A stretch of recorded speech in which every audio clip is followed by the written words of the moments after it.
Hey everybody, welcome back to another Fall Obsession podcast episode. My name is Sam Thrash and I am your show host over here at Fall Obsession Podcast. Appreciate each and every one of you tuning in. This week, my guest is Miss Amy Hall. She is the podcast host of the Her Wild Outdoors show, and she is just an amazing outdoor enthusiast, an advocate for respecting the kill, amazing hunter, and a mentor to many others. Really enjoyed my conversation with her and getting to spend an evening talking to her and sharing a passion for hunting in the outdoors. She's a very inspiring individual, and I hope you guys enjoy this conversation. Before we get there, Hoot Camo is a podcast partner. Really loving my Hoot gear. I started rocking it last year in Colorado. Was the first hunt I ever wore it on, and then brought it back to Texas. I've worn it in tree stands, hunting from the ground. I've worn it in Colorado in the flatlands, CRP fields. I've worn it in the snow, and I can't say enough about the versatility of the pattern itself, and then the quality of the gear. Not only is it warm, but it has held up against the brush, the elements, the pokey, prickly stuff better than I could have ever imagined. So if you guys are looking for that next set of camouflage, if you want to think outside the box a little bit as far as what a pattern can do for you, then go check out everything that Hoot has to offer. We also have plenty of content with Hoot Camo on our pages, whether it's on the podcast or gear review videos, whatever it might be. So be sure that you guys take a look and see what you think. If you do want to place an order, then use the code FallObsession15, and that will save you guys some money at checkout. HootCamo.com. The Outdoor Call radio app is also a podcast partner. Outdoors Dan from Respect the Game TV. He created an app that you can download on any device where you can stream hunting shows and podcasts on a loop every single day. You will catch Fall Obsession podcast streaming on that loop on Mondays. That's the same day as our new publications, as well as tons of other hunting shows and podcasts that we all know and love. So go download the Outdoor Call radio app today. It is free. You can start streaming immediately. And go follow Outdoors Dan on social media. He does a couple of different live radio show broadcasts every week. And even if you're not local to those radio stations he's on, you can catch those live broadcasts streamed on his Facebook page. So go download the Outdoor Call radio app and go follow Outdoors Dan. Elite Archery is a Fall Obsession partner. Been rocking an Elite bow for several seasons now. Got an Ethos on the way. I can't wait. Super excited about it. I can talk to you guys all day long about how great Elite bows are and how much I love it, but the ultimate test on if it's right for you is going to be going to your local dealer and taking the Elite Shootability Challenge. Just ask them to put one in your hand, compare it to other bows, compare it to what you have now, and see what you think. Let the results speak for itself. Go check out Elite Archery. Ridge Rock Hunt Company is also a podcast partner. Derek Eves over there in Mississippi. He books hunts with vetted and trusted outfitters across the country. So if you're looking for that next experience you've been saving up for, perhaps that once-in-a-lifetime hunt, and you want to do it with a quality and vetted outfitter, then give Derek a call. He'll work with you on all the details and find something that works for you. Ridge Rock Hunt Company. Go check them out. Again, thank you guys for listening to another Fall Obsession podcast. Whatever platform you are streaming on, if it's an option, please be sure that you hit that follow or subscribe button, whatever they have there for you. And make sure your notifications are turned on if you can. That way you get notified every week when we drop a new podcast episode. And check us out on social media, all the major platforms, Facebook, Instagram, Twitter/X, whatever it is now. And go to our website, fallobsession.com. We have all of our content filtering through that platform. It's a custom website designed to share everything as efficiently as we can with all of you, all the different hunting shows, films, podcasts, gear reviews, wild game recipes, everything that we're doing goes through that website. Go pick you up some apparel, support a small-time hunting brand. And if you're not watching our shows on Carbon TV, you need to be. Texas Dirt and Midwest Mindset are our two hunting shows that stream on Carbon TV. And you can also catch this podcast streaming on there, as well as Couch Chats, which is our staff-inspired video podcast series that you guys can find on Carbon. So thank you for supporting Fall Obsession. That's all I have for you. We're heading on over to our conversation with Amy Hall. You guys are listening to another Fall Obsession podcast. Oh, you got her, dude. She's down. Let's go. Dude, I just shot a deer of a lifetime. Freaking smoked him. One with nature, and if you're a believer, one with God. Definitely gets your heart pumping. Boy, you are in trouble. Fall Obsession Podcast. Hey everyone, welcome back to another Fall Obsession podcast. My name is Sam, and this week my guest is a huntress, a outdoor enthusiast, and a mentor to many others, Miss Amy Hall. Welcome to Fall Obsession podcast. Thank you so much for having me, Sam. I really appreciate it. It'll be a fun conversation, I know. I'm looking forward to it. The honor's all of ours. Real quick, just for our listeners that don't know anything about you or who you are, take us into a little introduction about yourself and your background and kind of paint us a picture about you. And that sounds good. I'm Amy Hall. I hail from Middle Tennessee, just a little bit outside of Nashville. Have been here for a while. Love it here, but this was where I learned how to hunt as an adult. I didn't learn how to hunt until my early 30s. And so this was kind of the area that I learned how to do that in.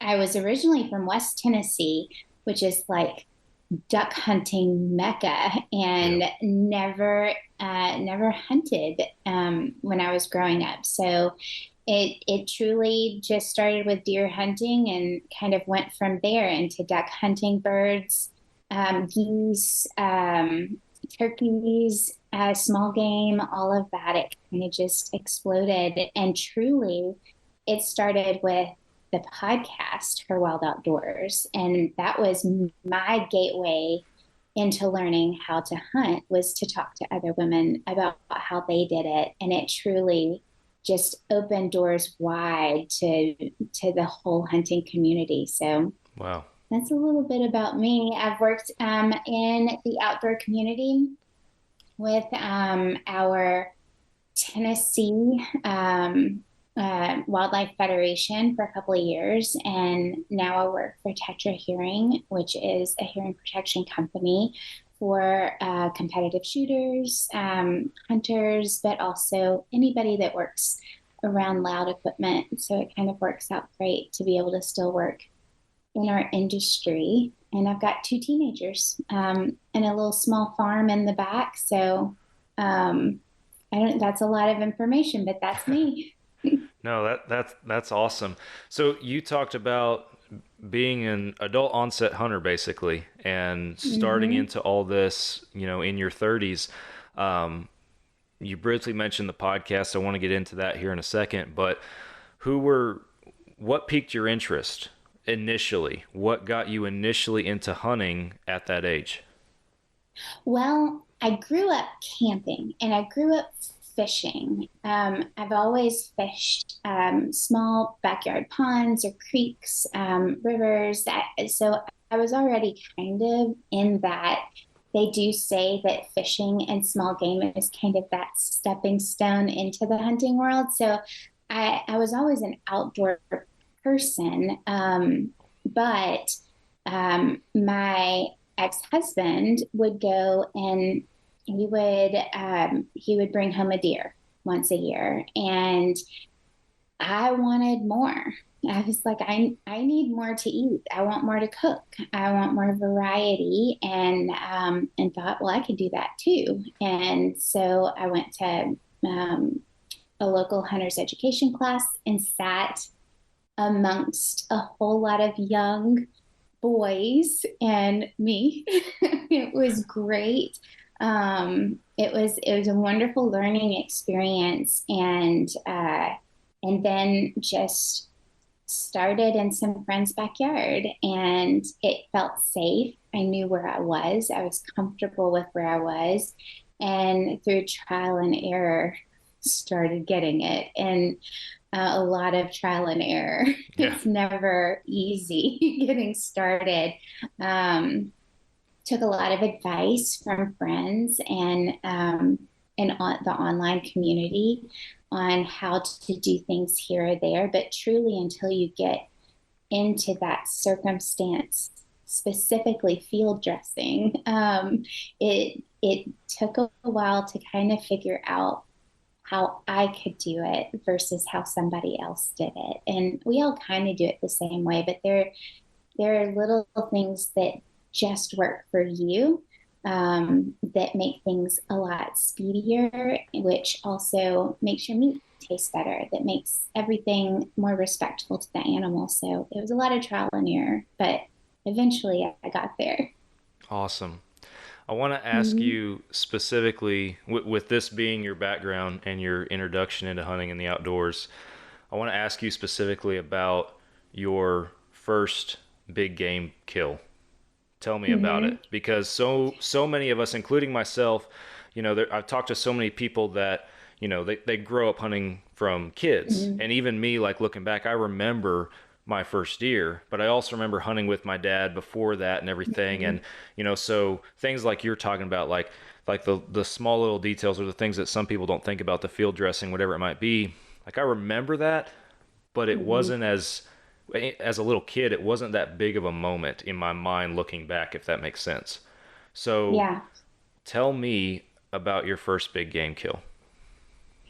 It was it was kind of crazy. I went in that morning and I got in, and I have a phobia of ants. I know it is the most ridiculous phobia you could ever have. They're teeny tiny, but they have numbers on their side. And so I get up to the tree stand, and I've been working all preseason, getting everything ready, watching cameras, everything like that. And I'm hunting on 5 acres, just praying that something is going to come through to the water source. In between food and water, I'm their pathway through. So I'm just praying that something comes through. And so I'm going in, I have my headlight on, and I'm coming up to the stand, and the ladder is covered in fire ants. Oh, And I know that this is ridiculous. I know that this is not a snake. It's not, it's not this dangerous situation, but it's ants, and it's my phobia. So I think I texted my ex at the time, and I said, the stand's covered in ants. And he was like, well, you can come home, or you can pull your big girl pants on and get up there. And I was like, well, of course I'm gonna get up there. So I'm just brushing things off as I get up there. Um and it was just one of those mornings that I felt like something was gonna happen. You have those. You yeah. have those where you wonder, is this the day? Is this really? But I thought, I'm fighting for this. This Something's gonna happen. And it was early on in the season, so it's hot in Tennessee. And I get up there, and one of my favorite things, and I've passed it on to my kids, is what wakes up first, the squirrels or the birds. And sometimes it's one, and sometimes it's the other. But the sun came up that morning, and a doe came around, and she got within shooting distance. It was bow only; it's archery only in that area, and I got my first deer, and it was, I'm shaking. I still get the shakes. I think I get them more now when my kids are hunting. Just watching them and being excited for them, I get much more shaky in that moment. But I get the shakes right before, and then as I am on target and about to let go, everything's still. And it's almost like that focus comes in, and take a deep breath, and then you blow it out and let it go. And I knew it was a great hit. It was a great, the arrow went straight through. She dropped not too far. I mean, it was like, you hear, oh, she only went 10 yards, or you only went 10. This was probably 35, 40. Like it's still not that far, but enough that I kind of had to maneuver through. And And I remember getting there and being very emotional about the whole, because it had been 2 years of me sitting there without seeing anything or having the opportunity for something to be close enough Yeah. to take that shot. And I'd even like put flags out at the distance because I didn't have a rangefinder yet or anything like that. So I would measure it out and had flags so that I knew it was 10 yards, 15 yards, 30, how far. And so it was very emotional kind of leading up to that moment.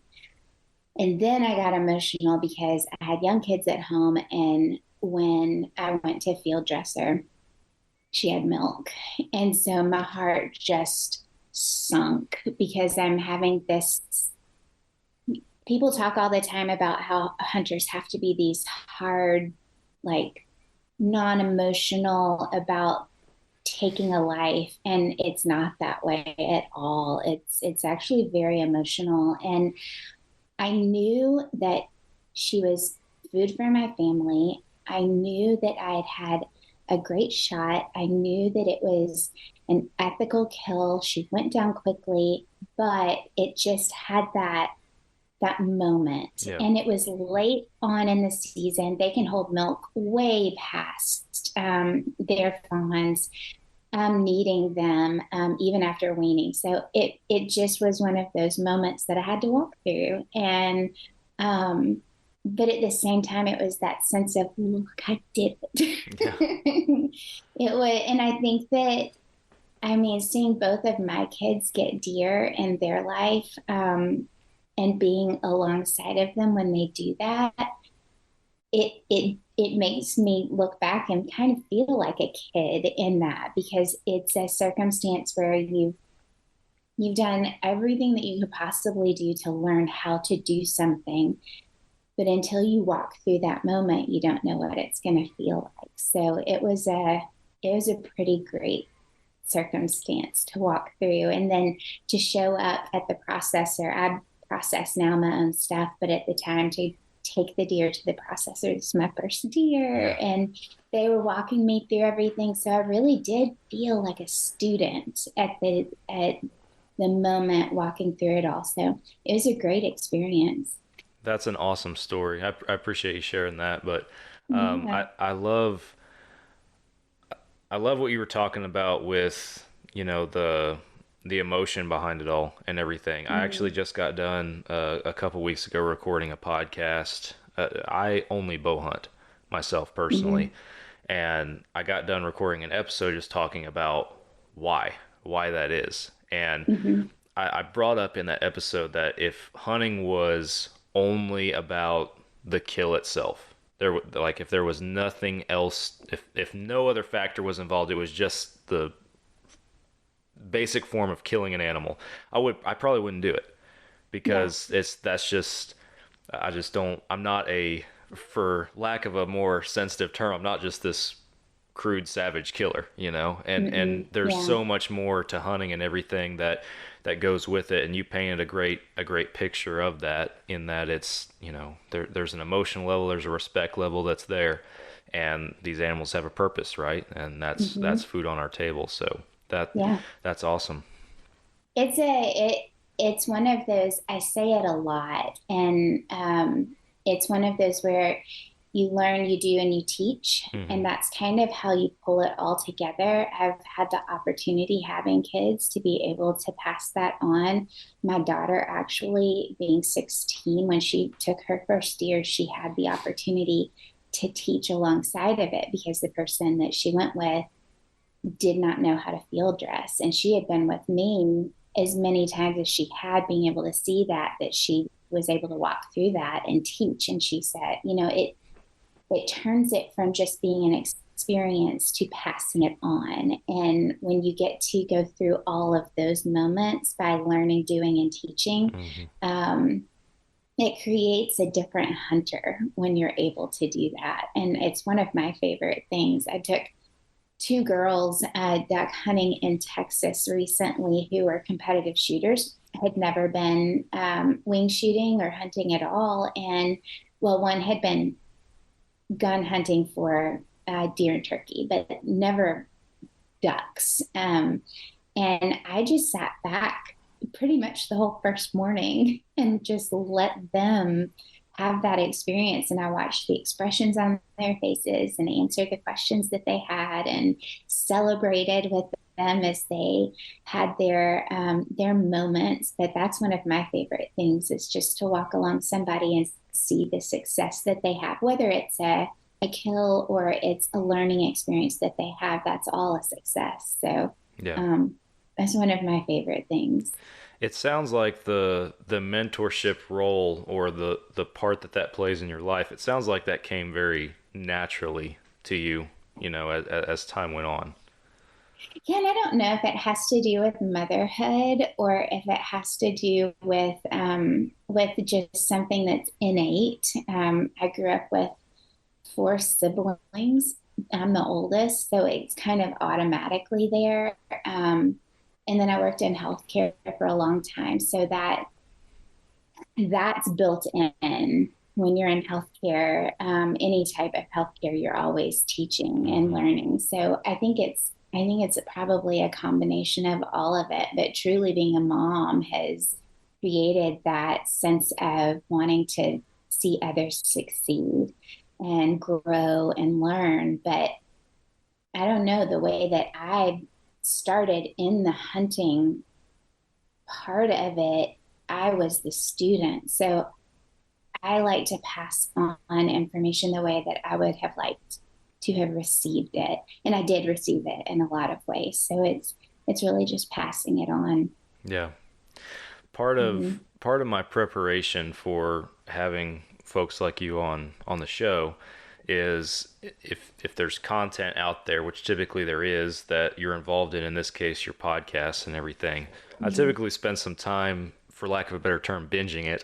So Yeah. I've listened to your show quite a bit, and it was an episode from a while back, and I don't remember unfortunately now I don't remember the name or the time frame, but you talked about, I think you made a comment kind of in passing actually, about taking like 120 kids or something like that duck hunting. And I stopped for a second. I was like, holy cow, that's a lot of responsibility. It was a great experience, and luckily I wasn't the only one. It was a full on team and volunteer effort when I was working with the Federation. And Dr. Duck came over and helped mentor, but that's a huge undertaking, and it's not for the sleight of heart. It definitely required a lot of organization, but a lot of volunteers. We really relied on those guides and the people that opened up their blinds to those kids. And honestly, it was more than half the kids had never hunted before. Wow. So it was a really cool experience to see them walk in and experience that. It was really nice. That's awesome. Wow. Mm-hmm. So I wanna talk a little bit about your podcast and everything that you do through that realm, because speaking from experience, podcasting is a lot of work, and what you're already going on this journey into hunting and your own identity as a hunter. What inspired you to start a show, and what were the origin stages of that like? It actually started by me being a guest host for somebody out in California. It started with 12 episodes, and I really appreciated his viewpoint of it, because he said, I've interviewed women before, but I can only, he said, I can't empathize. I can sympathize with a woman, and I can have my perspective of it, but I can't empathize on the same level. So he invited me to host a couple of episodes and have those conversations. And when that was over, I didn't want the conversation to end. I wanted to keep going. And so that's how Her Wild Outdoors started. It filled a void, because at the time, I didn't know many women around me geographically that hunted. So reaching out to people, whether they were, in the Southeast or the North, or out Midwest, or out in California or Oregon, and or even I got to have conversations with people from New Zealand and all over. So it really did open my eyes to how there are real women who might not have a ton of followers out there, who might not even be on social media all that much, but they're doing it. And they might be single, they might be students, they might be moms who are just trying to balance it, or they work a full-time job and they really work around vacation time trying to fit it in. There are just all different types of women out there, and also men who support those women in their lives, whether they're daughters or spouses or girlfriends or sisters, or even just friends. Having them on and getting their perspective of what it was like to walk along somebody that was female in their lives. So it even though I didn't necessarily hunt what they hunted or hunted in a terrain they hunted in, there was always something, and you probably get this too. There was always something that I related to. Mm-hmm. And I thought, if I have that one thing that I'm relating to them on, then there are going to be a ton of people out there who can find that common ground. And a lot of it was just we're all hunters, or we all fish, or we all love to be in the outdoors. There was always something very foundational that we could relate on, but usually it was one statement that you go, yes, I get that. Or that's how she did it. I want to try it that way because it's taking way too much energy, way too much time to do it the way that I've been doing it. So it might just be something that works for me too. Or I tried hunting out west one time and this is what worked for me. And so it might just it inspired me hearing their stories to go out west and hunt mule deer in Montana. And so it definitely broadened my horizons and opened my eyes, but it also just allowed, I mean, you and I were storytellers. Mm-hmm. At the basic part of it, that's how, I think I did a thing for NWTF one time, and that was one of the things that just kind of popped out of my mouth was this is how people have told their stories and how we have shared history since the beginning is by storytelling. So we're just the keepers of history in a different kind of way, and I love that. That's an awesome way to put it. I've never had anybody quite sum it up like that, but that you hit the nail on the head with that one. That's awesome. I love that part though, because there were women that I talked to and they were like, why would you want me to speak on your podcast? I don't have a story. And by the end of it, we're either rolling in laughter over something, or we're finding that common ground, or we're crying or cursing. I don't know what it is, but it was, there was always a story that came out of it. And I think that that's a powerful tool to find what your story is. And I was very honored to be part of them learning their stories and being able to share that. Yeah.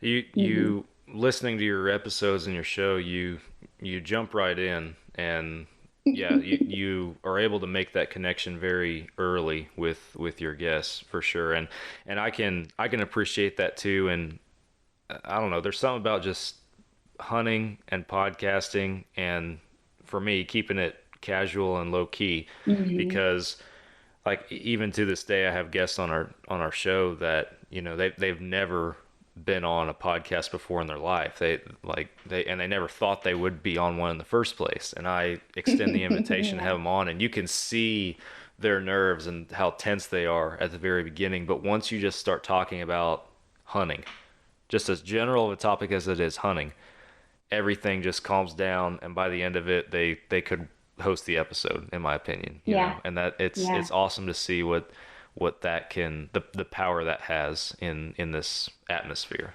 So I agree. I think that you'll notice, and you probably did notice, there's no video for my podcast, and that's purposeful. for two reasons. Number one, most of the women that I talked to had never been on a podcast before, and the distraction of video can be a little much Yeah, for that's true. somebody.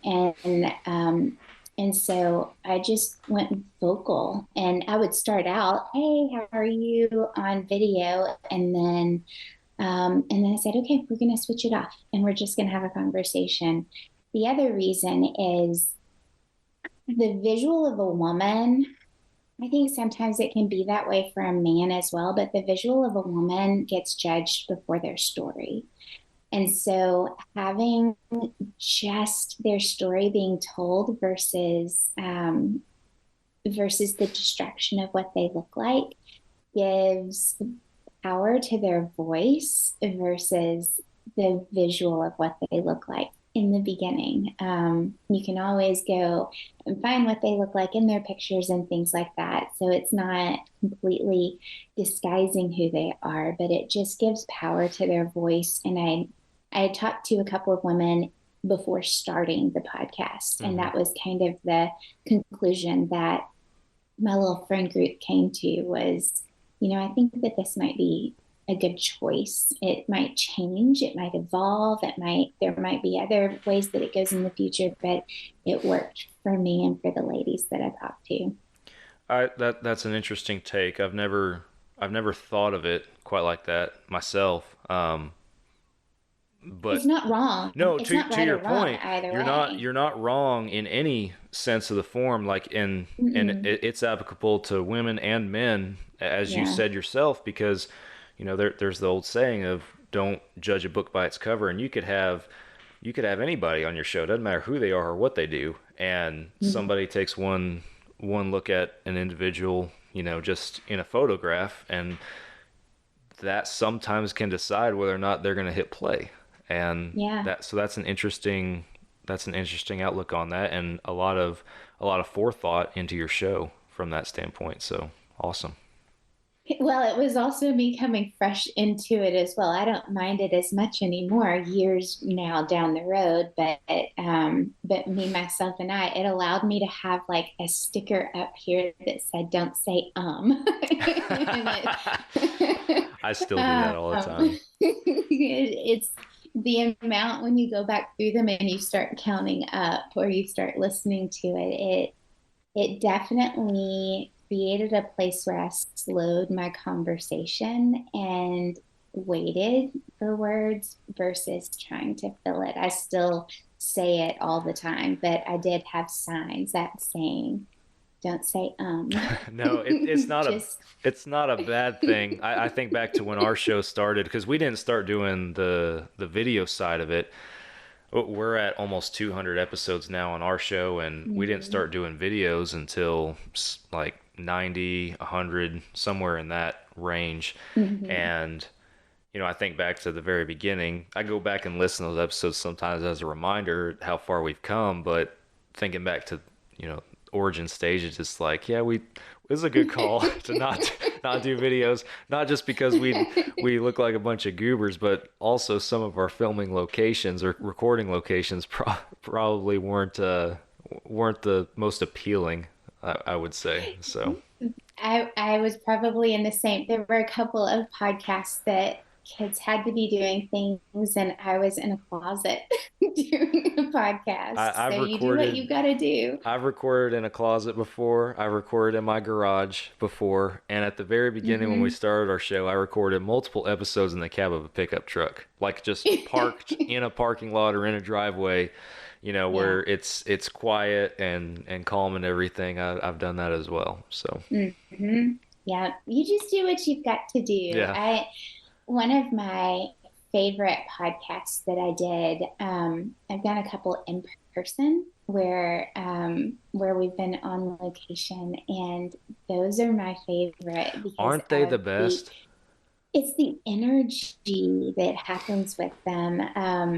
I mean, this is fun. This Yeah. is fine, but it's coming fresh off of a hunt and having that conversation right away, face to face, creates a different dynamic It is a that you can't whole nother replace. energy. a whole nother Mm-hmm. energy. And when we like Yeah. very beginning, we would record and if it was virtual, it'd just be on a phone call. So there wouldn't be a video with that either. And those were good. A lot of opportunities when you do the virtual thing like this to record Mm-hmm. with people that you're not, physically close to location wise or anything. And but the in-person podcasts, I to this day, and they always will be my favorite. And I think back to Mm-hmm. last year when I went on my very first mule deer hunt that I've ever been on and killed my very first mule deer with a bow. Getting to sit in camp with two of my good friends that night and recap the whole thing. Yeah. To this day and probably forever, it's going to be one of my favorite podcast episodes. And I go back and listen to it for sentimental reasons because it's special to Yeah. me. But for me, when I go back and listen to that, I can feel the energy after that Mm-hmm. hunt, and I'm reliving that energy. That same energy is now back all of a sudden, and Yeah. it's just, I don't know, it's rejuvenating almost, and It's similar to having antlers hanging. yeah. It's being able to sit around your dining room table and eat a meal and be able to tell the story at the same time. Hmm. But reliving that story and being able to hear it. I recorded both of my kids' first deer Oh wow. kills, and I will forever be able to go back. They'll be able to hear it. They'll be able to hear it was this big. Those kind of stories, but they'll be able to hear their emotions in it from when they were really young and walking through it, and their sweet memories to be able to go back and listen to, not just mine, but everybody's. Yeah. Each person that we interview is able to do that. This was my story, go listen to it. Or if they want to relive that moment, they can always go back and listen to it. So it's very special, not just for me, but for everybody who was involved. Absolutely. I couldn't agree more. Mm-hmm. Tell me Yeah. about the name for your show, Her Wild Outdoors. Where did that come from? Um, Man, it's so hard picking a name Yep. when you're not necessarily a brand or you're not necessarily something that's already out there that you're building upon. I threw around a whole lot of different things, but at the end of the day, I didn't want it to be pigeonholed into just hunting. I wanted it definitely to be more centered around the outdoors. Hunting is the majority of what the conversations are, but there's also fly fishermen and there's hikers and campers. And so it's a little mixture of everything. And so I wanted it to be wild at the same time because we're out in the wild.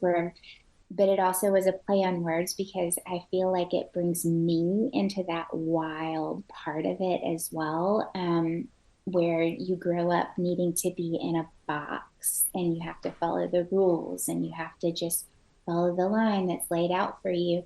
It creates a place where you yourself can be wild.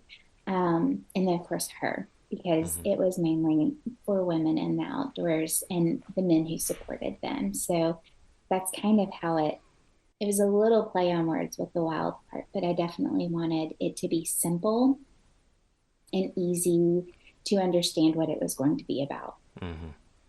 Awesome. Yeah. So I want to ask you about an experience, and you referenced it earlier, and that was Montana mule deer.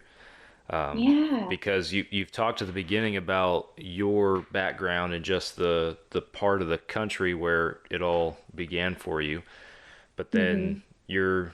you're going out west, and I myself am I would consider myself a very novice hunter out west. I've had the opportunity to go on several different hunts out west now for pronghorn and mule deer.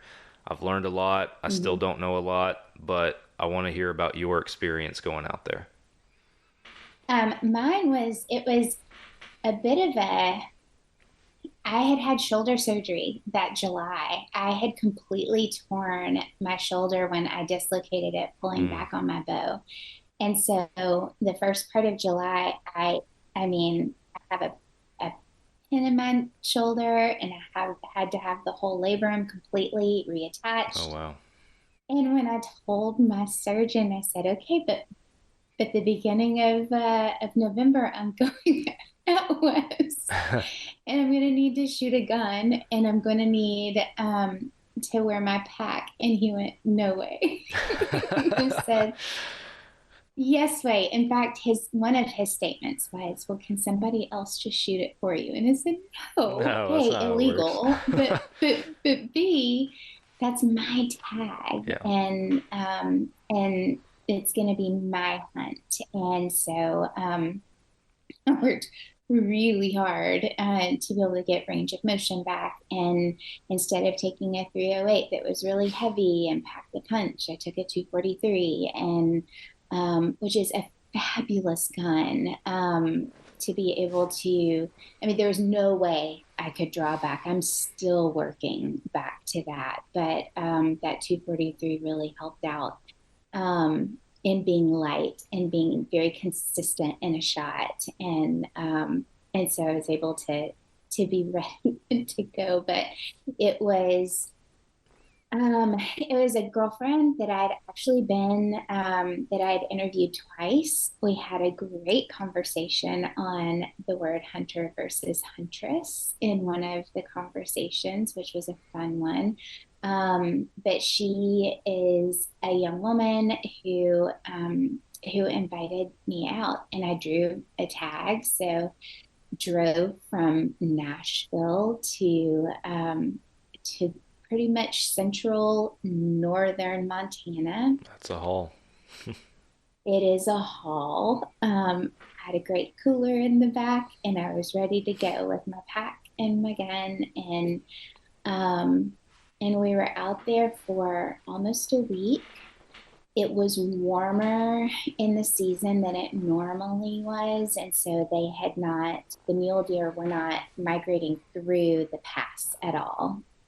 We had a little bit of snow one of the days, and we got to experience that. But I'll tell you, one of the moments that I had out there, the wind blew, and the way that the wind came in, it was coming straight at me, and I smelled elk for the first time. Just smelled them.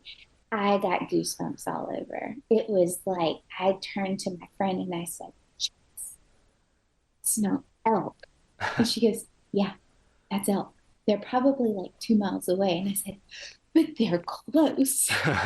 Not really, but okay. You are the second person in 2 podcasts that I've done to tell me that they have smelled elk.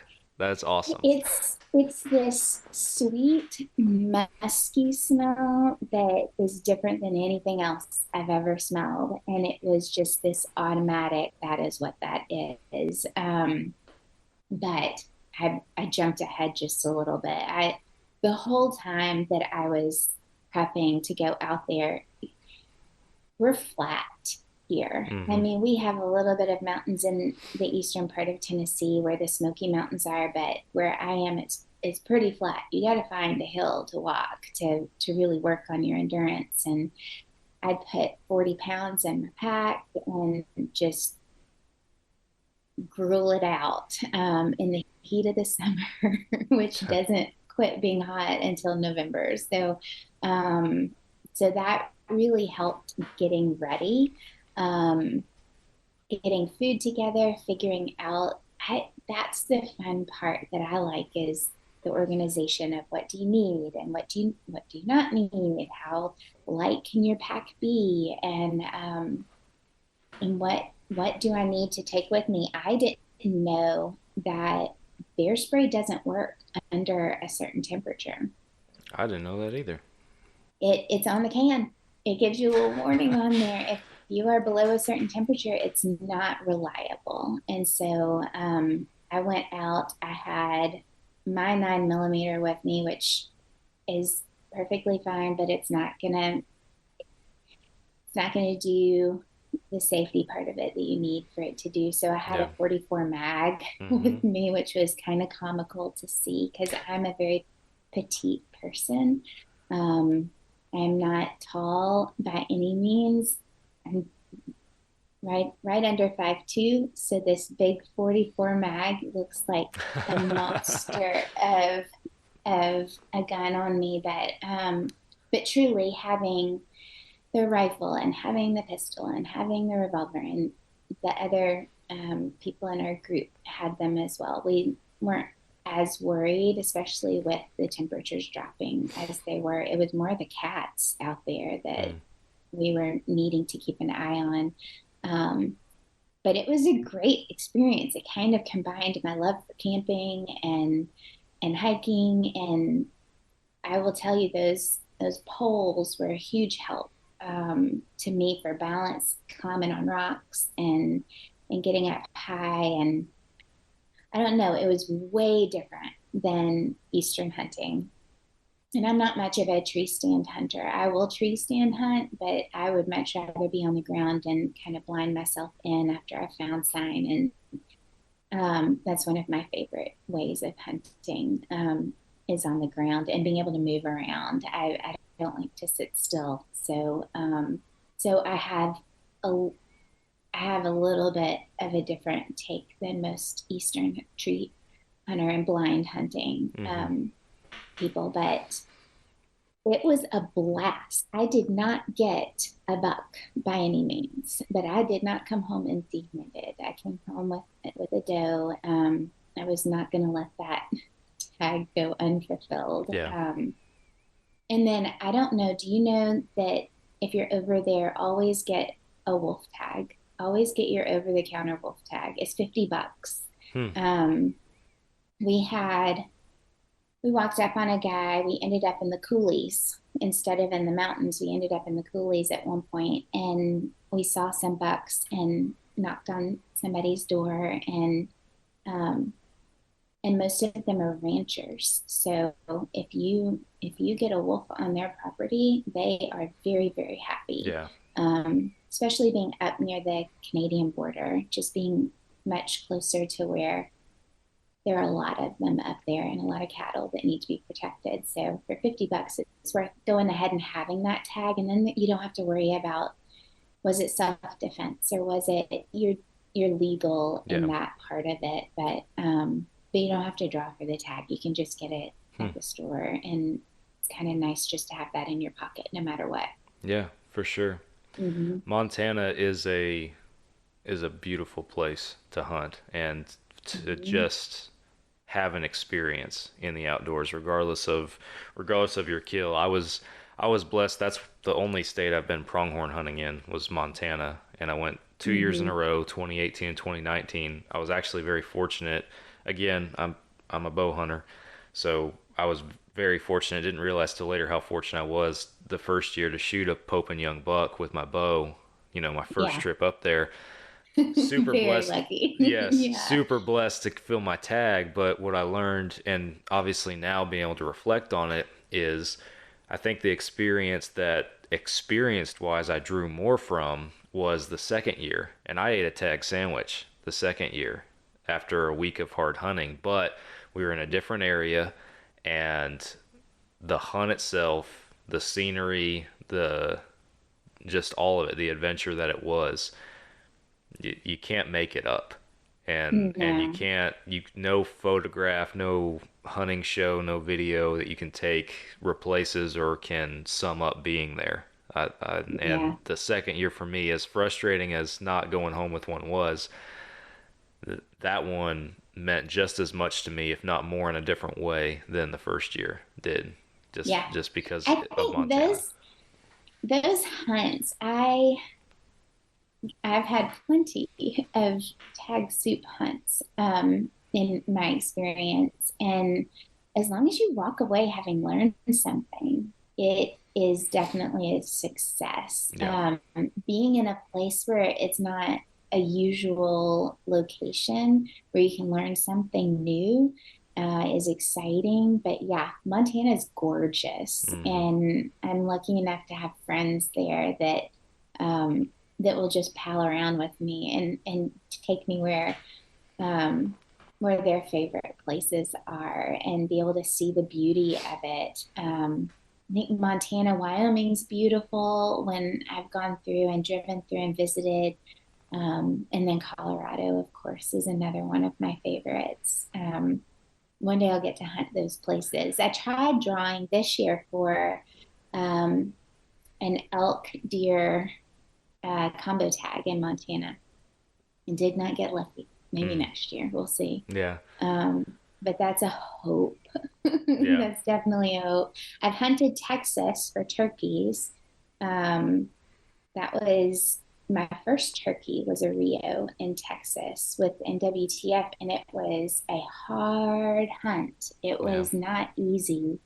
I think one of the things I said was, well, if I had just come down here and gotten a turkey, I think my expectation would have been way up here for every single turkey hunt. And turkeys are, I have a love-hate relationship with turkeys. Yeah. They are, it is so amazing to get them to talk back to you and have a conversation and draw them in and have that connection. But goodness gracious, they beat me out more times than ever. Oh yeah. I am not an expert turkey hunter by any means, and my passion lies with whitetail down here for sure. Mm-hmm. I don't spend near the time hunting turkeys that I do hunting whitetails down here, but again, it goes back to the experiences. Like and on top of that, I'm a part of a group of 4 of us that manage 807 acres down here for whitetail and pigs and everything. And we have some turkey every now and then, but we really don't have a lot on our place. I don't know what it is. It just doesn't hold them. So that contributes to it. But this last year, or this past spring, I actually had a buddy of mine that was like, hey dude, you want to go turkey hunting with me opening weekend? And I was like, I hadn't been turkey hunting on opening day in a long time. And we didn't kill anything at all. We didn't even see a tom. They weren't really playing that morning, but getting to hunt with him, a good friend of mine, getting to just be out there springtime in Texas, everything was green, watch everything come to life. And then they had a cool place, and they had an old farmhouse on the place, and he's like, hey, we have a tradition after every opening day turkey hunt where we go back and we cook this ginormous breakfast on the camp stove. I'm like, heck yeah, man. So I'm in. Yeah, I'm in. So that was really cool. Just again, it's experience, and I didn't even see a tom I could shoot, especially with my bow, but I'm never gonna forget that hunt, and that's what's cool. So Yeah. Yeah, that Texas was my first experience with stepping over a rattlesnake. Oh. that was I tapped my camera guy in front of me and I said, "Hey, we just stepped over a rattlesnake." And he goes, "Amy, that's not funny." And I said, "I'm not joking." And it just like slithered right on into the trees. And he said, "Why did you not shoot it?" I said, "I'm turkey hunting. Why would I make noises to make turkeys go away?" And here in Tennessee, it's illegal to kill snakes. Really? So, and we have rattlesnakes here. I hunt a piece of property just a little bit. It's kind of on the Tennessee-Alabama border, but it's very rocky. And there are quite a few rattlesnakes down there, but you just kind of learn how to meander past them and leave them in their element. And so I said, I'm used to just letting them go on by. It's not something that's outside of I just keep walking. Yeah. All right, you've piqued my interest now. Why is it illegal to kill snakes? So in Tennessee, you cannot kill anything that doesn't have a season. So you've got deer season, you've got turkey season, you've got trapping season, you've got coyotes are in season all the time. You just can't hunt them at night. You have to hunt them during the day. So with snakes, we don't have a whole lot of rattlesnakes. So it's not like they're everywhere and they're a danger to, they usually stay in their space. And so most of the snakes that we have are rat snakes, just gray rat snakes or water snakes that aren't venomous. We do have copperheads and water moccasins. And then we've got two different types of rattlesnakes, but for the most part, you don't see a whole lot of that. Now, if it were a self-defense situation, 100%, I would shoot a snake in a heartbeat if I was in danger, if somebody around me was in danger. But they, I mean, true. My grandfather was a forestry guy. My mom always grew up around snakes. So we've just always, I don't know, relocated them or let them have their space, and it's been perfectly fine. But yeah, illegal in Tennessee to kill a snake. I did not know that. We down here Mm-hmm. in Texas, I guess you'd call it the Wild West. You got seasons and tags for turkeys and deer, and then upland and waterfowl. But outside of Mm-hmm. that, for the most part, day or night, have at it. That's the Yeah. Texas mentality.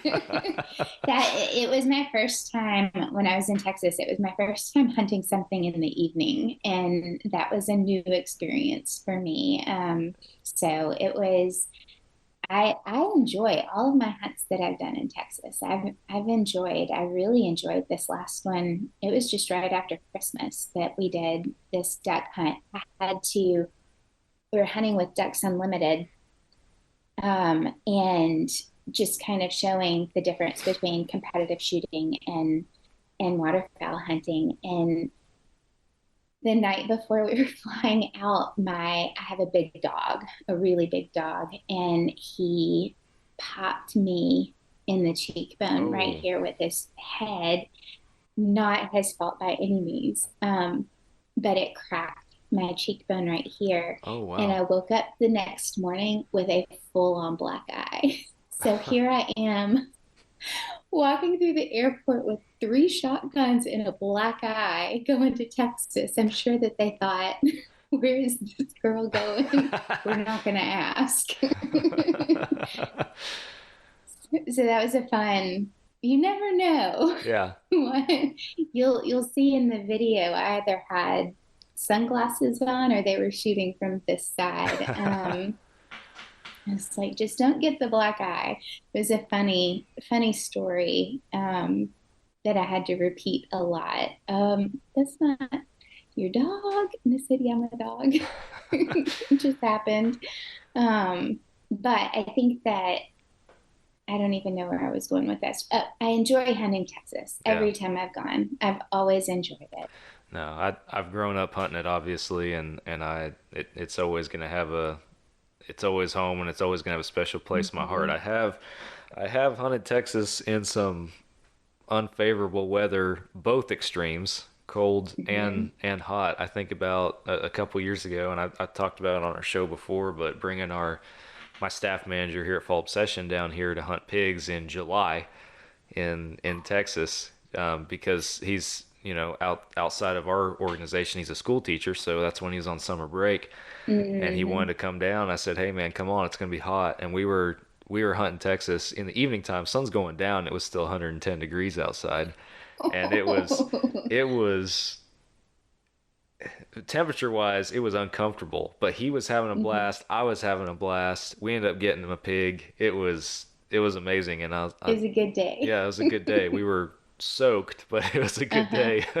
Yeah, that's like dove hunting, or we have a velvet hunt in August on a That I weekend. wish we had. It would be so hot nobody would do it, and it wouldn't be great. But I Yeah. wish I wish I could be somewhere with a velvet season for sure. It's bow only Yeah. here, and it's private land only. Okay. Um, so it's definitely you have to know somebody or you have to own property, and then of course just bow hunting. But there have been some beautiful deer that have been taken velvet weekend, but it is hot. The Hmm. ticks are out, the mosquitoes are out. You are soaked in your clothes by the end. Yep. So, and it's you might be done at 9 a.m. and you're still soaked. I know Yeah. exactly what that feels like. The humidity is lots of fun here. In the summertime, it's nothing to wake up to 100% Oh humidity. yeah. It's a good one. Yeah. Yeah. No joke. Yeah. Teaches you character. Yeah, that's for sure. Hmm. Yeah. So I have another question for you. I want to see where this goes with you and what your response is to it, cuz and that is what makes up your identity. Cuz Mm. throughout our conversation you've talked about your journey a little bit. You briefly mentioned your a previous background in like healthcare and that kind of stuff. Hmm. But what inspired me to ask this question was just simply your social media handle, because your social media handle is Amy Hall and then underscore Hunter. You have it Hmm. front and center there for everyone. Yeah. What is Amy Hall's identity look like? I think it kind of goes back to like you were talking earlier in talking about your why. And I think that I was very straightforward with my handle, of course, because Mm-hmm. I don't want people to see that and be like, if they see it before they click on it, they know what they're going to get into. Yeah. It's not. I've never been one to shy away from just being straightforward. It's always respectful, but I've never. You're gonna get shot straight with me. It's there's never gonna be any kind of twiddling the thumbs or moving around or anything like that. Yeah. So that was no question whatsoever. It was just going to be straightforward. That's who I am. My why, I thought about that for a really long time one summer in putting that together because I was asked that question. And I wrote this big long page out of why. And I kept going, but that comes back to this, and that comes back to this, and that comes back to this. So there are all of these things that can go underneath the hunting part of it, but it always goes back to the why. And the why is because I can. That's it. Yeah. It's because I can. I grew up, like I said, in a place where I was surrounded by duck hunters and big deer. West Tennessee has big deer. And so I was surrounded by it, but I never did it. I was never not invited, but I was never invited. And so um, it just became my kind of like a mantra of because I can do it. I had to change spark plugs in a vehicle one time. Well, YouTube is great Yeah. for helping you figure that out, and I can do it. And so it really does just boil down to that. If I can do it, anybody else can do it. And so that kind of it seems simple. There's not a whole lot of it my handle is simple, my reason is simple. It's just because I can. Yeah. I love it. That's awesome. Hmm. I've enjoyed our conversation first and foremost. This has been awesome, Good. and it's been great to get to Good. know you. I do have a couple other questions for you that we ask all of our first time guests on our show. We used to call them. They've had many names over the several years we've been podcasting. We had one guy that called them our our hot seat questions or our rapid fire, and I don't think Okay. either one of those are applicable. It's just I love hearing these answers is all it is. Okay. And the first one is, what is your favorite hunting memory to date, and tell us about it. My favorite hunting memory to date, it ended in a successful hunt, but my favorite memory was being up in a tree stand and having an albino buck Oh go wow. right underneath my tree stand. And it's illegal in Tennessee to kill albino deer. So I just sat back and was able to watch it. And it hung around for about 30 minutes. And I got to see the struggles that it had with being able to see and being able to maneuver and things like that. Um, but I got the 8 point that came out after him, but it really that day had more to do with the experience that I had being able to just observe. And I think that that always reminds me that at the end of the day, we are visitors in these woods. They're not necessarily our home like it is to them. And so it always is a reminder to me to be respectful and to observe and to learn and to grow. And there's always a new experience out there. So that's my favorite That's hunting awesome. day. I love that. Next question I have for you. There are so many different opportunities, so many different hunts out there that we all dream about or think about. What's your bucket list, if you will, look like? What are some of the most anticipated hunts that you would like to do one day that you haven't been able to yet? I still want to fill that mule deer buck tag. Yeah. It is, since I didn't get that experience, I definitely want to experience that. So it always was, I want to hunt the Bob Marshall and get a mule deer. But truly, if I can go back with my girlfriend and her husband and have a great mule deer hunt with them, it would be a sweet experience. But I would love to go up into Alaska and do some really great fishing, because that's where I started, was fishing. So I'd love to get up there and do some fishing. But yeah, I need some retribution on that mule deer tag. Awesome.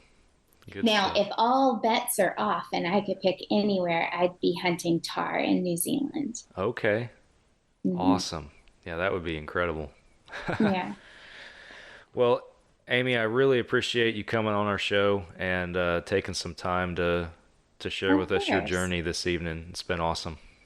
Yeah, thank you. Thank you for having me. I really appreciate it. Absolutely. The pleasure's ours. Tell our listeners real quick where they can find you, your shows, everything you got going on.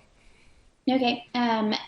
Like you said, Amy Hall _Hunter. That's where I am on Instagram. Ask any questions. I'm an open book. And I usually have somebody that, if you've got questions that I can't answer, I know somebody who can probably answer them.